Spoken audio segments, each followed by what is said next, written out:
Vande Mataram, my dear student. Today we will start chapter number 18, Pollution of Air, Water. Part 2. No topic. Case study. The Taj Mahal. Over the past 2 decades, India's most famous tourist attraction, Taj Mahal, located in Agra, figure number 18.4, has become a matter of concern. तो पिछले last 2 decade से India के most famous tourism attraction जो है वो आगरा में located Taj Mahal है। तो वो अभी क्या है, चिंता का विषय है। तो all the student look at the figure number 18.4 Taj Mahal. तो ताजमहल की पिक्चर सबने देखे ही होगा। आप इस पिक्चर में ताजमहल को देख सकते हो। Experts have warned that pollutants in air are discoloring its white marbles. तो एक्सपर्ट लोगों ने वार्न किया है कि एयर में जो पॉल्यूटेंट जो है उससे व्हाइट मार्बल क्या होता है, डिसकलरिंग होते हैं। So it is not only living organisms that get affected by polluted air but not living things like buildings, monuments and statue also get affected. तो वो सिर्फ ओनली लिविंग ऑर्गेनिज्म को ही पॉल्यूटेड एयर के द्वारा अफेक्टेड नहीं कर रहा, पर वो नॉन लिविंग थिंग्स जो भी है उसको भी पॉल्यूटेड एयर के द्वारा अफेक्टेड करता है। तो नॉन लिविंग चीज में क्या क्या आता है, बिल्डिंग्स, मोन्यूमेंट्स एंड स्टेच्यू जो है उसको भी अफेक्ट होता है। The industries located in and around Agra like rubber processing, automobile, chemicals and specially the Mathura oil refinery. तो आगरा में क्या लोकेटेड है, इंडस्ट्रियल भी है, और आगरा के अराउंड जो भी इंडस्ट्रियल है तो उसमें क्या है, कौन सी है, रबर प्रोसेसिंग है, ऑटोमोबाइल से, chemical and specially Mathura oil refinery है। तो वो क्या है, has been responsible for producing pollutant like sulphur dioxide and nitrogen dioxide. तो उससे क्या होता है, जो ही पॉल्यूटेंट प्रोड्यूसिंग होता है तो उसके लिए वो रिस्पॉन्सिबल है। तो उसमें क्या है, sulphur dioxide and nitrogen dioxide है। These gases react with the water vapor present in the atmosphere to form sulfuric acid and nitric acid। तो ये गैसेस जो है वो एटमॉस्फेयर में प्रेजेंट वाटर वेपर के साथ क्या होता है, रिएक्ट होता है, तो उससे sulphuric acid and nitric acid बनता है। The acids drop down with rain making the rain acidic, this is called acid rain। तो ये एसिड जो है वो एसिड के जो भी ड्रॉप जो है वो रेन के स्वरूप में क्या होता है, डाउन होता है, तो वो रेन एसिडिक बनता है। तो उसको क्या कहते हैं, एसिड रेन कहते हैं। Acid rain corrodes the marble of the monument. तो एसिड रेन जो है वो मोन्यूमेंट के मार्बल को क्या करता है, कोरस करता है। The phenomenon is also called marble cancer. तो ये घटना को क्या कहते हैं, मार्बल कैंसर कहते हैं। Suspended particulate matter such as the soot particles emitted by Mathura oil refinery has contributed towards the yellowing of the marble। तो सस्पेंडेड पर्टिकुलर मैटर जो है तो वो मथुरा ऑयल रिफाइनरी के द्वारा जो भी सूट पार्टिकल्स जो होते हैं वो एमिटेड होते हैं, तो वो क्या कंट्रीब्यूट करते हैं, वो मार्बल्स को येलोइंग करते हैं। The Supreme Court has taken several step to save the Taj. तो सुप्रीम कोर्ट है तो ताज को बचाने के लिए काफी सारे स्टेप लिए हैं। It has ordered industries to switch to clearer fuel like CNG and LPG.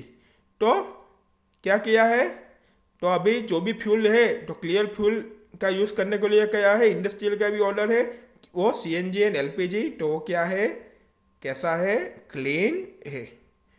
More over the automobile should switch over the unleaded petrol in the Taj zone।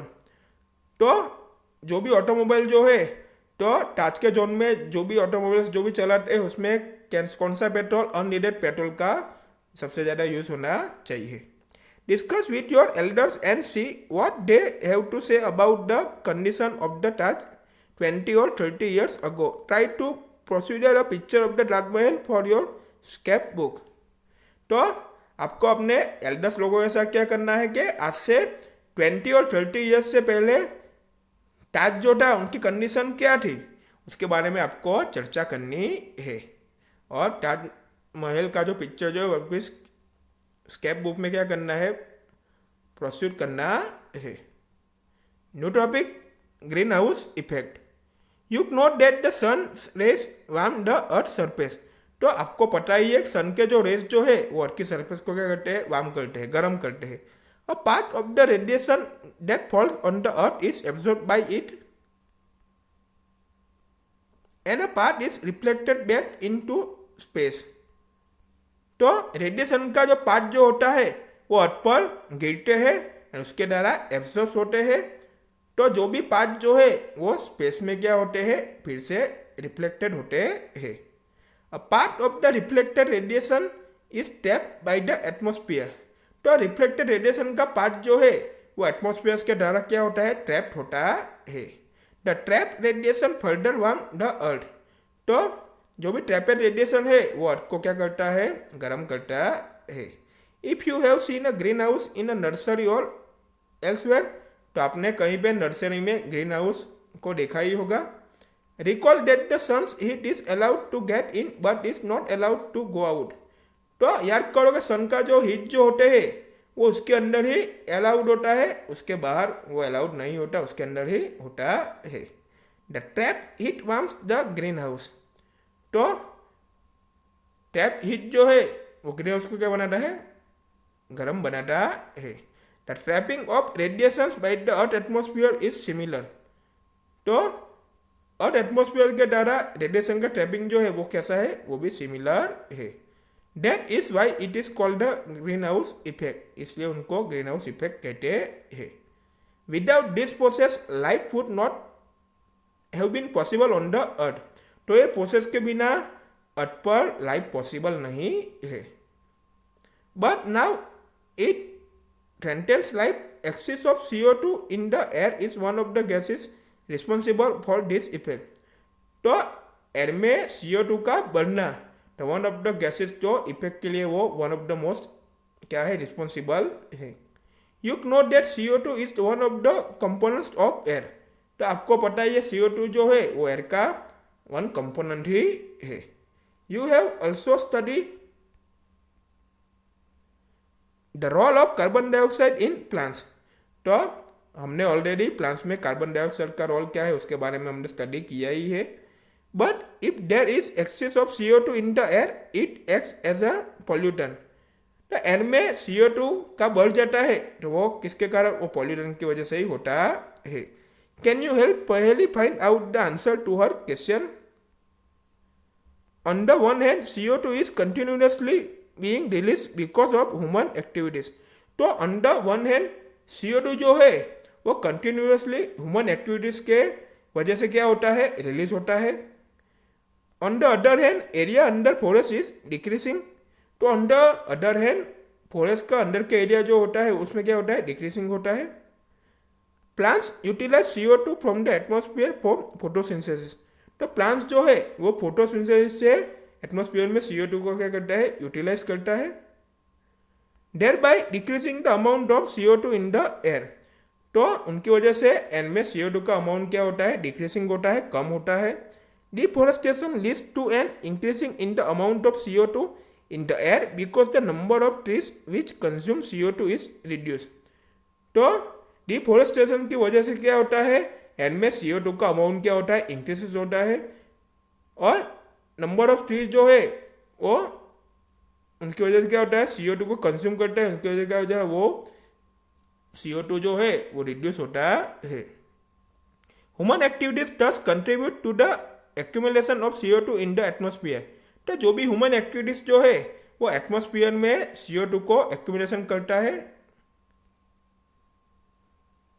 CO2 traps heat and does not allow it to escape into space। तो CO2 की वजह से क्या होता है, heat taps होती है और स्पेस में वो एस्केप अलाउड नहीं करता। As a result the average temperature of the earth atmosphere is gradually increasing. This is called global warming. तो एज द रिजल्ट में क्या होता है कि अर्थ के एटमॉस्फेयर का एवरेज टेम्परेचर जो है वो ग्रेजुअली क्या होता है, इंक्रीज होता है। तो उसको क्या कहते हैं, ग्लोबल वार्मिंग कहते हैं। Other gases like methane, nitrous oxide and water vapor also contribute towards this effect. तो अंडर अदर गैस यानी methane, nitrous oxide and water vapour जो है वो भी उसके इफेक्ट में कंट्रीब्यूट होता है. Like CO2 they are also called green house gases. तो CO2 की तरह इन गैसेस को भी, इनको भी क्या कहते हैं, ग्रीन हाउस गैसेस कहते हैं. Global warming has become a major concern from government world wide. तो ग्लोबल वार्मिंग जो है वो वर्ल्ड वाइड गवर्नमेंट के लिए मेजर कंसर्न है, सबके लिए चिंता का विषय ही है वो. Many countries have reached an agreement to reduce the emission of greenhouse gases. तो मैनी कंट्रीज जो है वो ग्रीन हाउस गैसेस के एमिशन को रिड्यूस करने के लिए उन्होंने एग्रीमेंट किया था. The Kyoto protocol is one of the such agreement. तो क्योटो प्रोटोकॉल जो है वो वन एग्रीमेंट है. Boojho is surprise to hear that an increase in the earth atmosphere by even a little as 0.5 degree Celsius can have such a serious effect. तो बोजो ये सुन के surprise हो गया कि 0.5 डिग्री से लिटल के द्वारा अर्थ के एटमोस्फियर इंक्रीज होता है, तो वो भी सीरियस इफेक्ट है.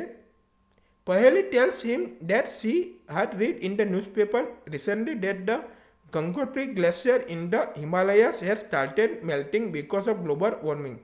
तो पहली ने कहा कि न्यूज़पेपर में उन्हें रीड किया था कि हिमालयस में गंगोत्री ग्लेशियर जो है वो ग्लोबल वार्मिंग की वजह से ही उन्होंने मेल्टिंग होना स्टार्ट हुआ था. We will meet in next video.